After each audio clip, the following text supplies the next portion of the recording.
The frontier, with a land stretched endless and unforgiving.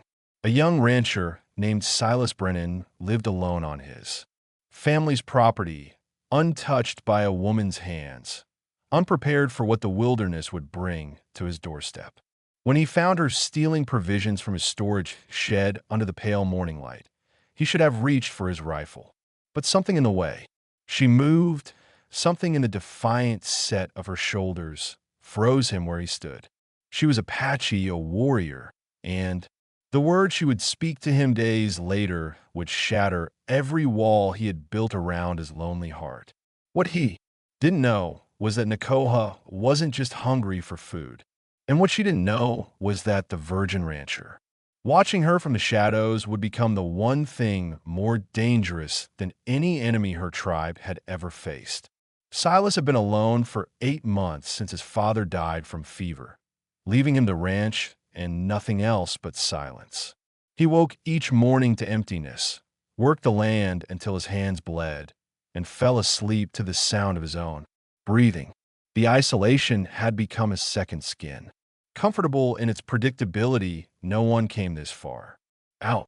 No one bothered him until the morning he heard something moving in his supply shed. He grabbed his rifle from beside the door, his heart hammering against his ribs. Bandits had been spotted 2 territories over men who killed for less than a horse. His boots made no sound on the packed earth as he approached the weathered wooden structure. The door hung open, swaying slightly in the breeze. Inside, he could see a shadow moving between the sacks of grain and preserved goods. Silas raised the rifle, finger hovering over the trigger. Then the figure stepped into the light streaming through the doorway, and every thought in his head went silent. She was tall, taller than most women he had ever seen, with black hair that fell in a thick braid down her back. Her skin was sun-darkened, her features strong and angular. She wore leather clothing that had seen hard use, and across her back was a bow with a quiver of arrows, an Apache woman, alone, stealing from his supplies with the calm efficiency of someone who had done this before. Their eyes met. Hers were dark, almost black, and they held no fear, only calculation. She was measuring him, deciding if he was a threat. Her hand didn't move toward her bow, but he could see the readiness in her body, the coiled tension of someone who knew how to kill.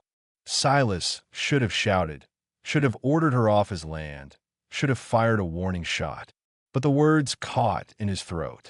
There was something in her face, something raw and haunted that he recognized because he saw it in his own reflection every morning. She turned away from him deliberately and picked up a sack of dried meat, not running, not asking permission, just taking what she needed as if he wasn't standing there with a rifle pointed at her back.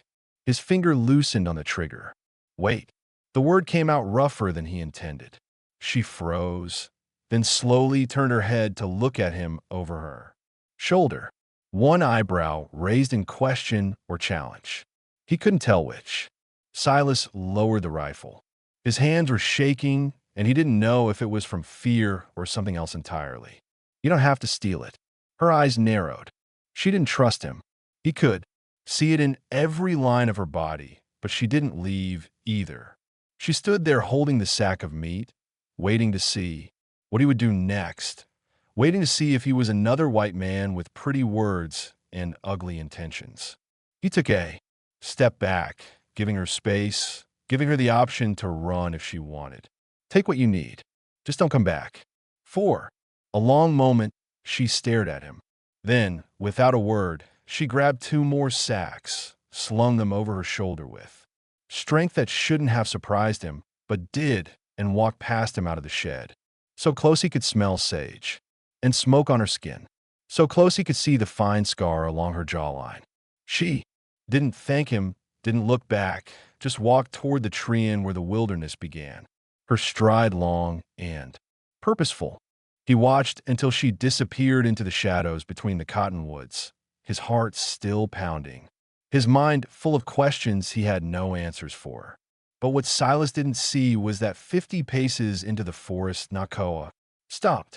She sat down the sacks and turned to look back at the ranch house, at the young man standing frozen by his supply shed. And for the first time in 6 months, something stirred in her chest that wasn't grief or rage. It was curiosity. And curiosity she knew was dangerous. 3 days passed before Silas saw her again.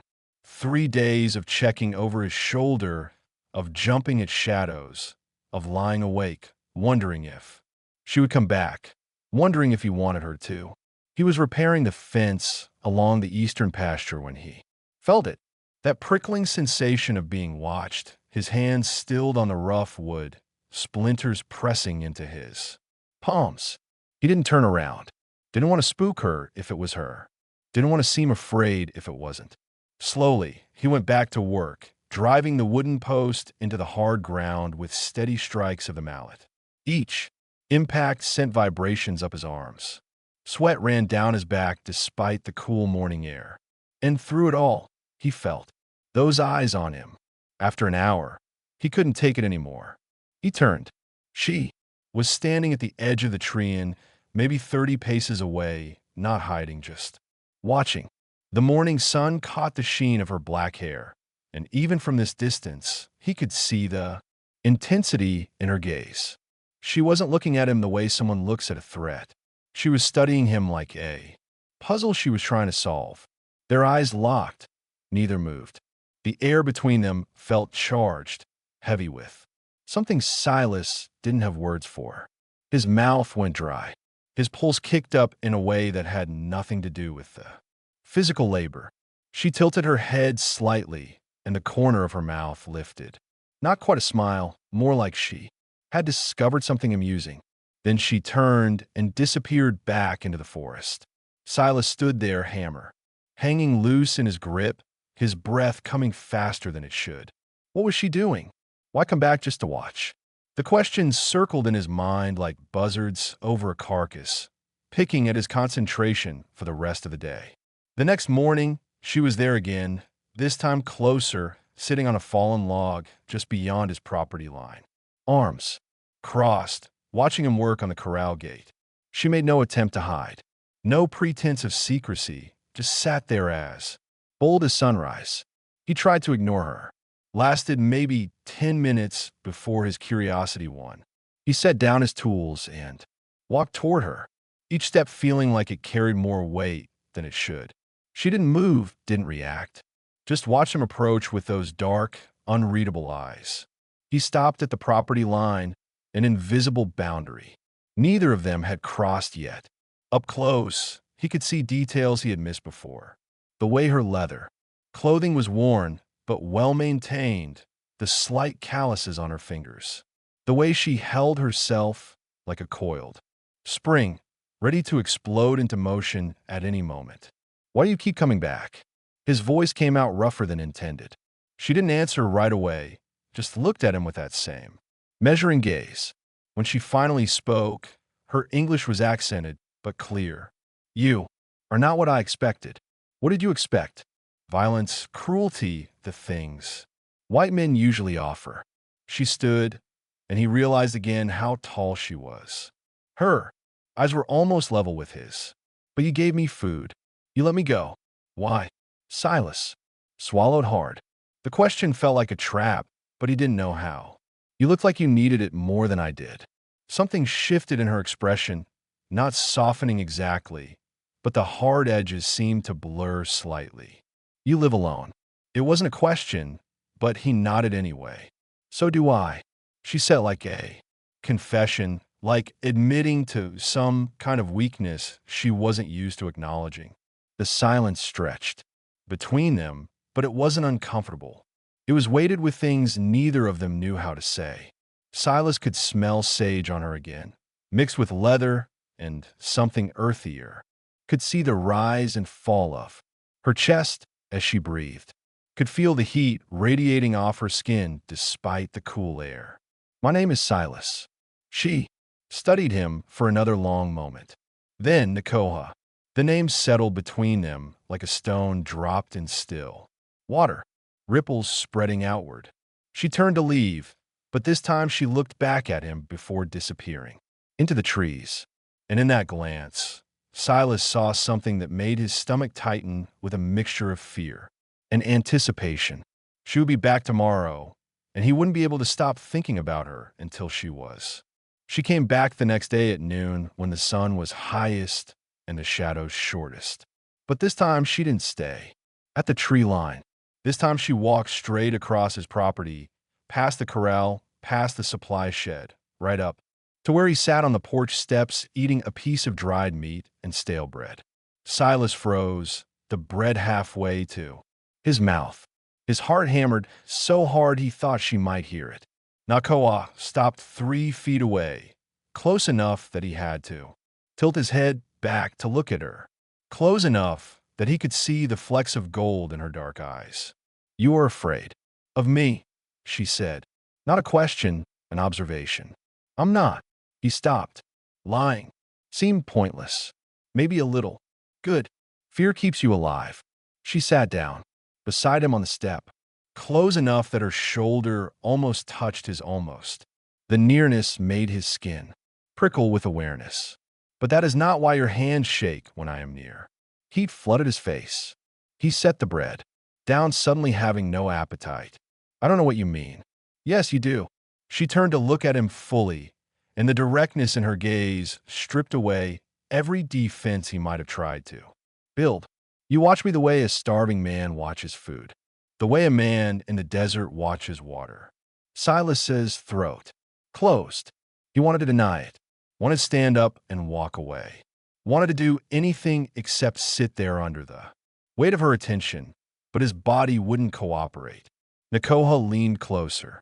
Her breath was warm against his cheek. "I have not lain with a man in 6 months. Not since my husband died. Do you know what 6 months of wanting feels like, Silas?" The world narrowed to just the two of them, just the heat of her body next to his, just the low rasp of her voice speaking words that set fire to every nerve he had. His voice cracked. He cleared his throat. Tried. Again. "I wouldn't know." She pulled back slightly, studying his face. Something, like understanding, dawned in her eyes. Then something else, something that might have been hunger. "You have never been with a woman." It wasn't a question, but shame burned through him anyway. At 24, he should have done a lot of things. But living out here alone, no town for miles, no neighbors, no one but him and the land and the silence. No, he admitted the word barely. A whisper. Nakoha's hand came up, fingers tracing the line of his jaw with a touch so light it might have been imagined, except his skin burned everywhere she touched. "That is not something to be ashamed of." "Then why do?" "I feel like it is. Because you think it makes you less." Her thumb brushed across his lower lip and his breath caught. "But maybe it makes you more." Before he could ask what she meant, before he could process the feeling of her hands on his skin, she stood abruptly. Her whole body went TT, head turning toward the eastern trees. Silas saw it then, what she had heard before him. Movement in the forest. Not one person, several. "They are looking for me," Nakoha said, her voice gone flat and cold. The woman who had been touching his face was gone, replaced by the warrior he had first seen in his supply shed. Her hand went to the knife at her belt. "Who am I? People? I have been gone too long." She looked down at him, and for the first time, he saw something like regret in her eyes. "They will not understand why I am here. They will not understand you." 3 men emerged from the tree, Apache warriors, weapons ready, faces hard with suspicion. They saw Nakoha standing over him, saw him sitting at her feet. The lead warrior's eyes narrowed, and he barked something in their language that Silas didn't understand, but felt in his gut like a punch. Nakoha answered in the same language, her voice sharp and defiant. The warrior took a step forward, hand tightening on his bow. The other 2 fanned out, surrounding them. Silas stood slowly, hands visible and empty. His mind raced through options. None of them good. These men could kill him without breaking a sweat, could burn his ranch and ride away before anyone knew. What happened? And Nakoha, standing between him and them, looked like she was weighing whether to fight or run. The lead warrior spoke again, and this time Nakoha's shoulders tensed. Whatever he said, it wasn't a request. It was a command. She turned to look at Silas one last time. In that look was everything they hadn't said, everything that had been building between them over these few short days, and something else, something that looked like a promise. Then she walked toward her people, and Silas's hands clenched into fists at his sides, every instinct screaming at him to stop her, even though he knew it would mean his death. 2 nights later, Silas woke to the sound of something hitting his window, a pebble, then another. He grabbed his rifle and moved the glass, heart pounding. In the moonlight, he saw her. Nakoa stood in his yard, face bruised along one cheekbone. Breathing hard, she gestured urgently toward the house. He didn't think, just ran downstairs and threw open the door. She pushed past him, scanning the darkness behind her. They are coming, not far behind. What happened? I refused to marry the man they chose for me. Said I would choose my own path. She touched the bruise on her face without flinching. My brother did this. Said I dishonor our family, dishonor my dead husband's memory. Silas heard it then. Voices in the distance. The warriors were tracking her. The cellar under the kitchen. He grabbed her arm, pulling her toward the small door on the floor. It's hidden under the rug. She hesitated, eyes meeting his. In them, he saw something he hadn't seen before. Vulnerability. Trust. She nodded and let him lead her down into the darkness. The space was tight, barely tall enough to stand in, lined with preserved goods and stores for winter. Silas climbed down after her and pulled the door shut above them, throwing the rug back in place. Darkness swallowed them whole. He could hear her breathing fast and shallow, feel the heat of her body in the confined space. They were standing so close that when he shifted his weight, his chest brushed against her shoulder. They will search the house, she whispered, her breath warm against his neck. If they find us like this, then we stay quiet.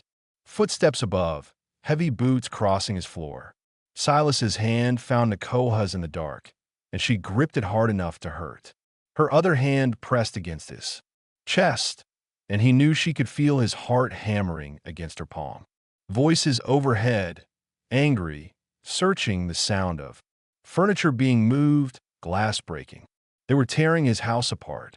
Nakoha's fingers curled into his shirt, her body tense against his.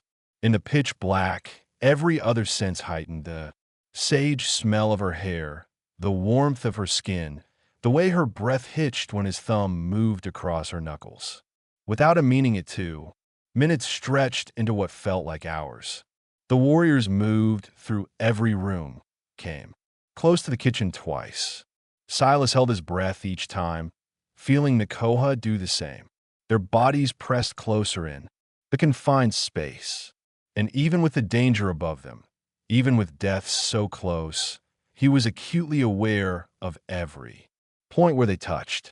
Finally, the footsteps retreated. Voices faded. Silence settled like dust. But neither of them moved. Nakoa's forehead rested against his collarbone now. Her, breathing steadier but still fast. His free hand had somehow found her waist, fingers splayed against the leather of her clothing. Silas. Her voice was barely audible. What you said before about never being with a woman, not the best time for that conversation. There may not be another time. She lifted her head, and even in the darkness, he could feel the intensity of her gaze. They will not stop looking for me. If they find me with you, they will kill us both. Then why did you come here? The answer came not in words, but in action. Her lips found his in the darkness, and every thought in his head scattered like leaves in wind. She kissed him with a hunger that took his breath away, her hands moving to his face, his neck, his shoulders. He responded instinctively, pulling her closer, tasting desperation and desire on her lips. When she pulled back, they were both breathing hard.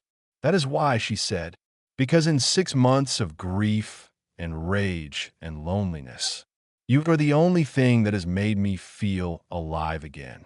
I don't know what I'm doing, he admitted, voice rough. Neither do I anymore.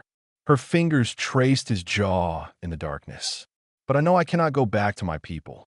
And I know I cannot stop thinking about you. Above them, the house was silent. The warriors were gone, but neither of them moved to leave the cellar.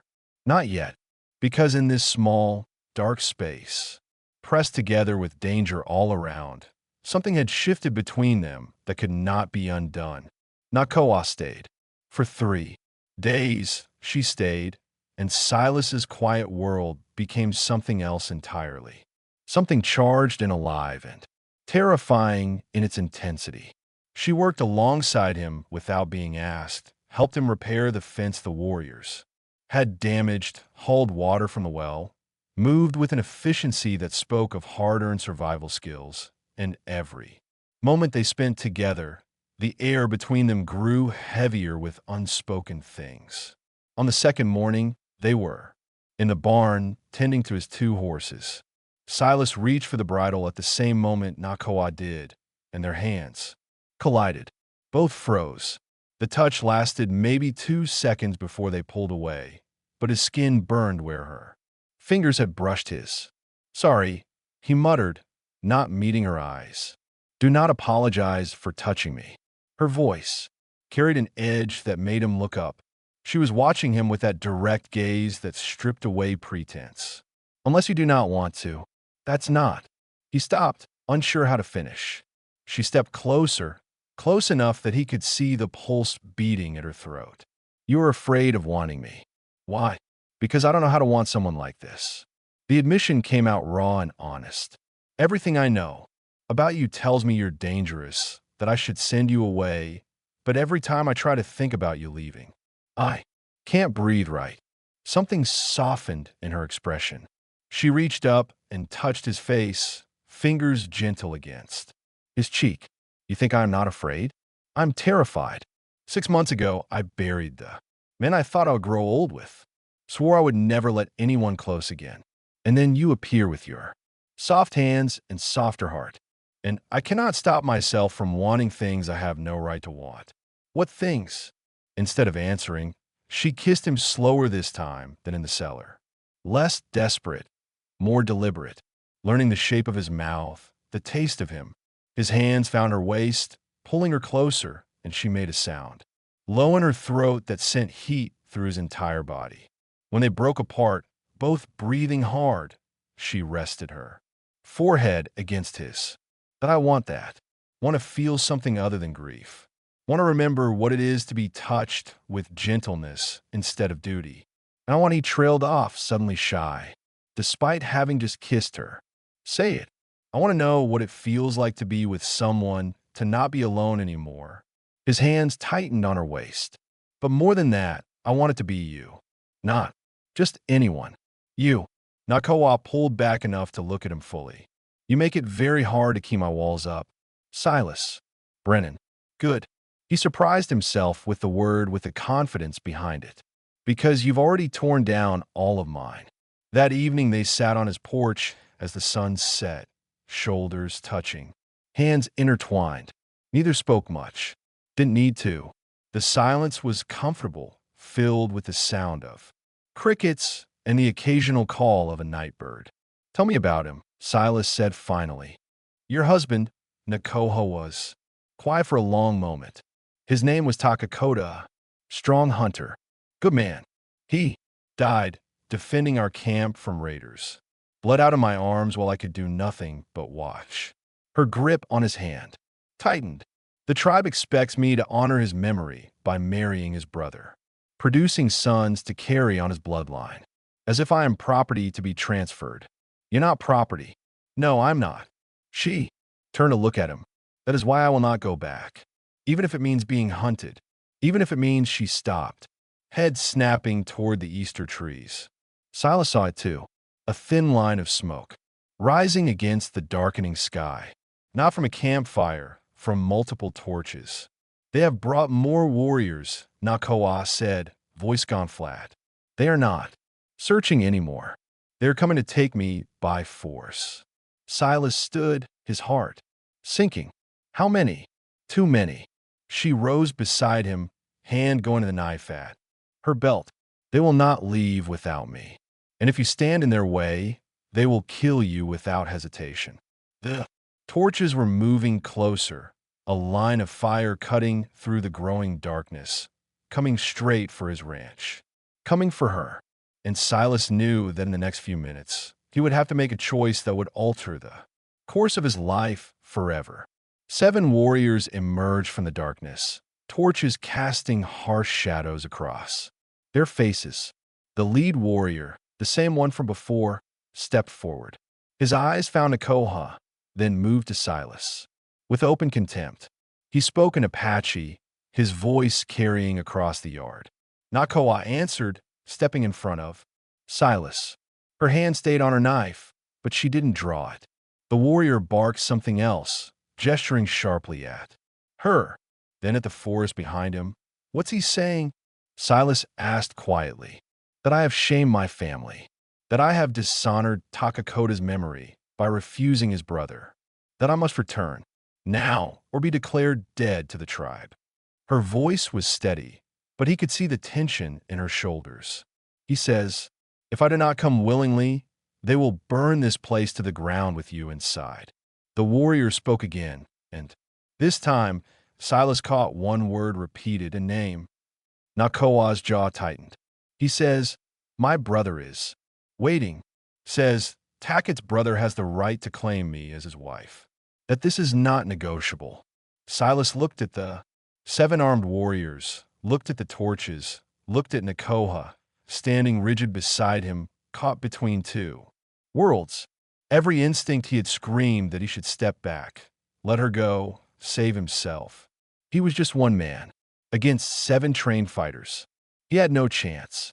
But when he opened his mouth, different words came out. No, the single syllable cut through the night. The warriors shifted, hands moving to weapons. Nakoha turned to look at him, eyes wide with something that might have been fear or hope or both. Silas, you cannot. I said no. He stepped forward, placing himself between her and the warriors. His hand was shaking, but his voice was steady. She stays here because she wants to, not because I'm forcing her, not because you're forcing her, because she chose to. The lead warrior's expression darkened. He said something sharp, taking a step forward. The other warriors followed his lead, forming a semicircle around the porch.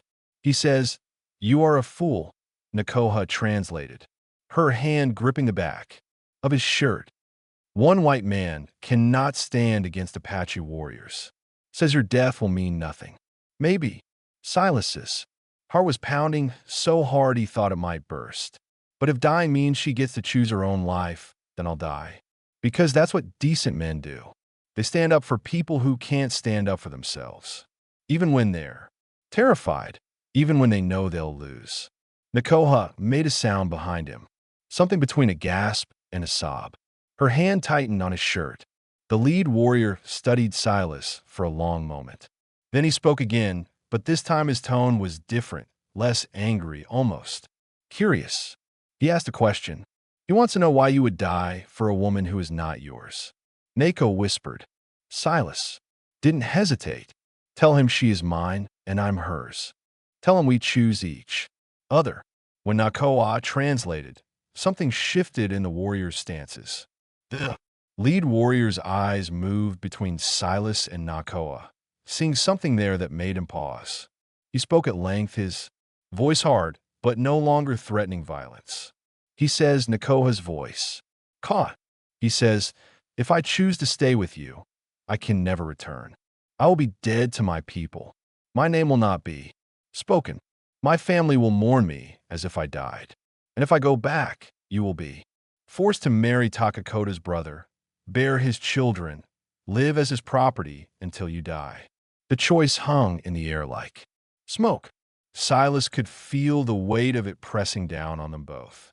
He wanted to tell her to stay, wanted to beg her not to leave, but this had to be her decision, not his, not her brother's, not her tribe's, hers. Nakoha was silent for what felt like an eternity. Then she stepped up beside Silas, her hand finding his and gripping it tight. She looked at the lead warrior and spoke in Apache, her voice clear and strong. The warrior's expression hardened.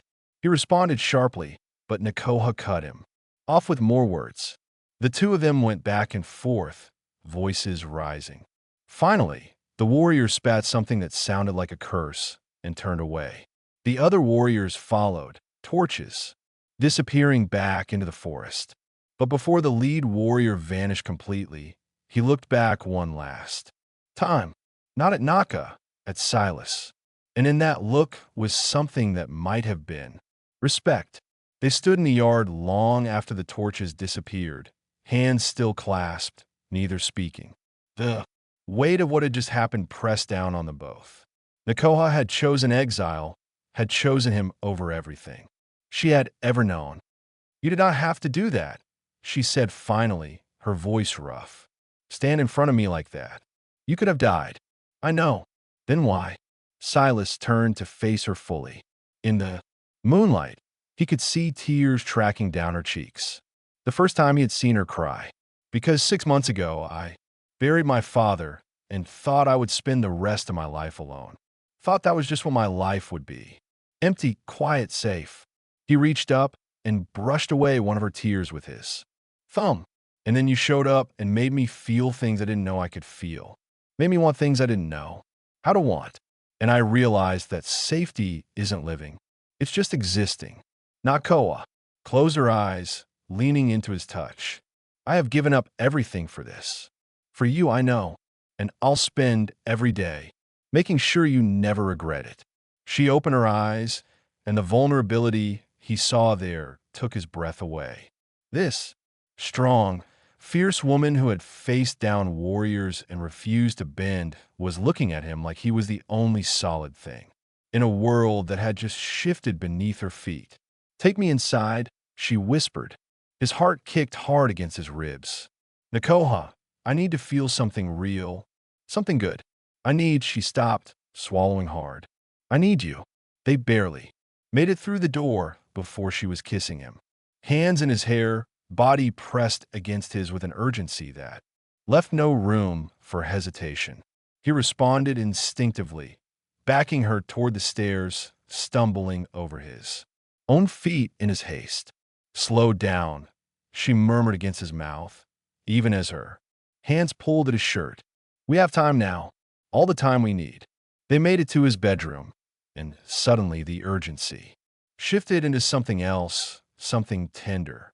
Nakoa's hand slowed as she unbuttoned his shirt, fingers tracing the planes of his chest with a gentleness that made him shiver.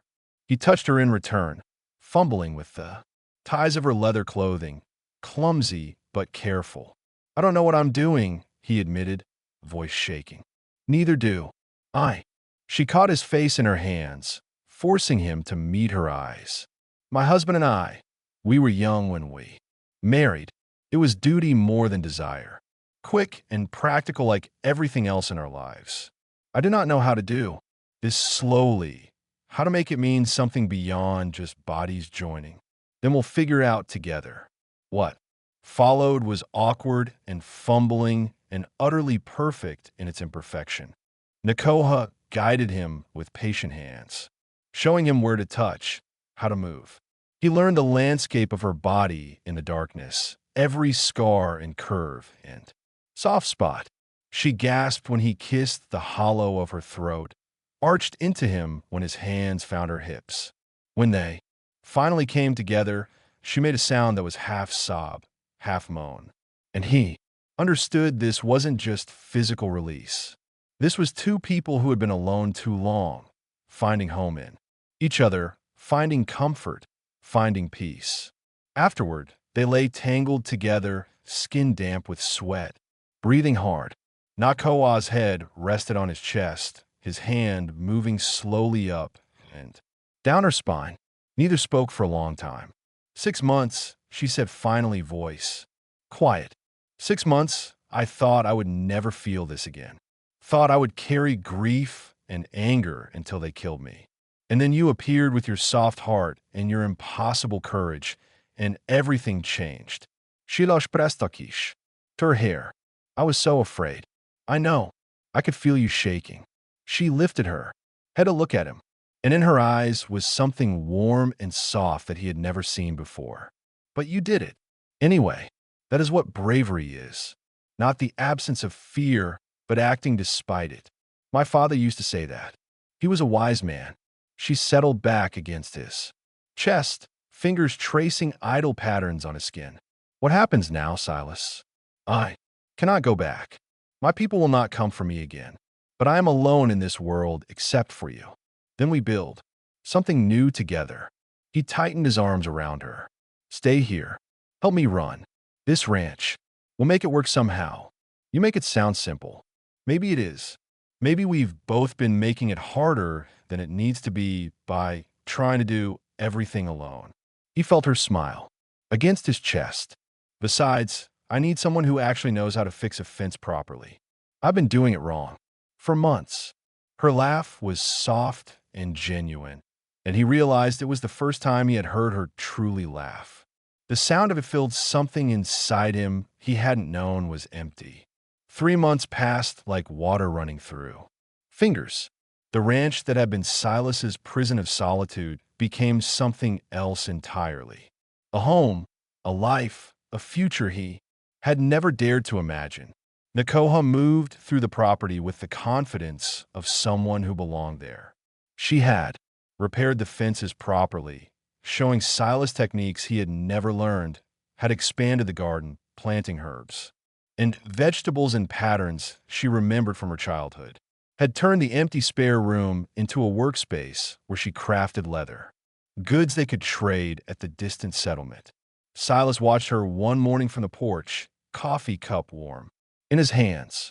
She was in the corral with the horses, her movements fluid and certain as she worked with the mayor. That had been skittish since his father died.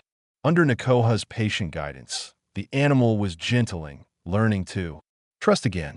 Like him, he was different now, could feel it in the way he carried himself, the way he no longer flinched at his own shadow, the way he could look at his reflection and see someone who had chosen courage over safety, who had stood up to warriors when every instinct screamed to run, who had learned what it meant to truly be with another person, body and soul.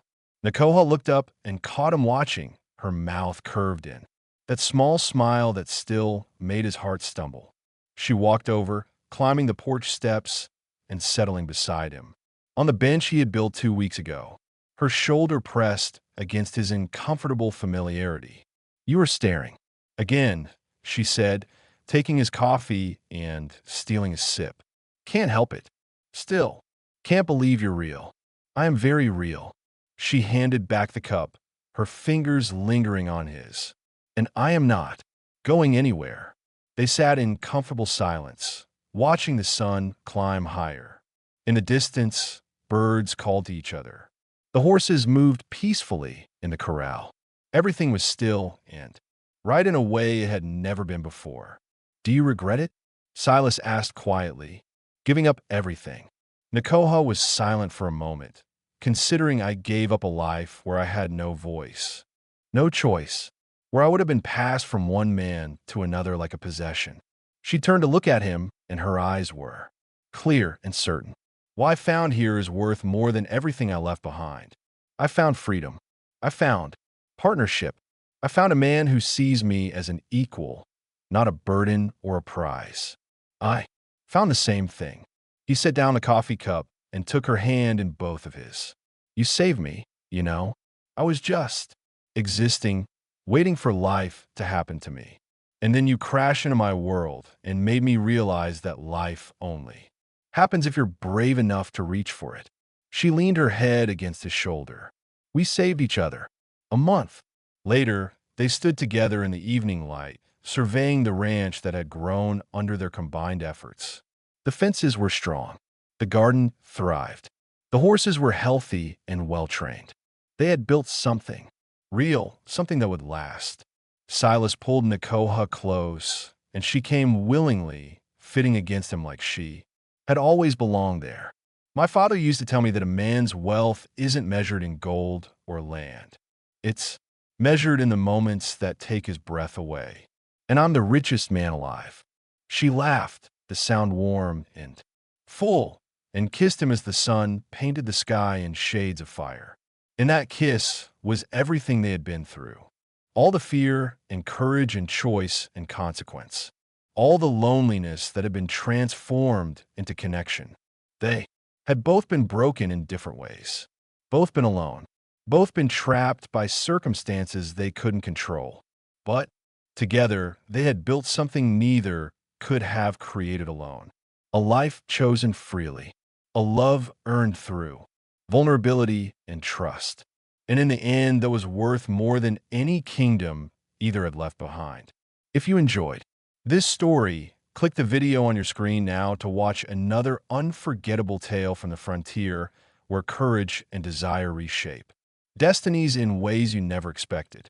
Don't forget to subscribe and consider a super chat to help us keep bringing you more stories like these. Your support means